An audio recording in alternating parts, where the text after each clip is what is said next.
Subscribe करें Avadhnama news.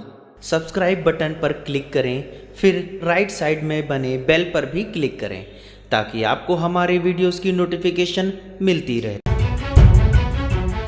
मोहल्ला पूरे काजी में आयोजित रंगारंग सांस्कृतिक कार्यक्रम में श्रद्धा मिश्रा को मिला प्रथम स्थान।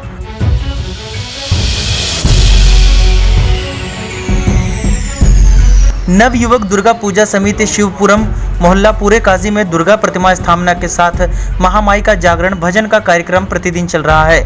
वहीं बच्चों द्वारा रंगारंग सांस्कृतिक कार्यक्रम की प्रस्तुति की गई, जिसमें श्रद्धा मिश्रा पुत्री राजेश मिश्रा ने 120 अंक में से 118 अंक पाकर प्रथम स्थान प्राप्त किया। दूसरे स्थान पर अंशिका मिश्रा तथा प्रियांशी सिंह महक निशी हर्ष तृतीय स्थान प्राप्त कर पाए। कार्यक्रम का संचालन अभय मिश्रा, मिथुन कुमार लल्ला, सत्य प्रकाश ने किया।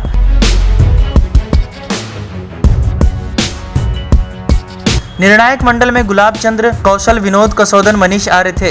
कार्यक्रम के अतिथि अशोक कसौदन पूर्व चेयरमैन, नयागंज चौकी इंचार्ज राम खिलाड़ी यादव थे।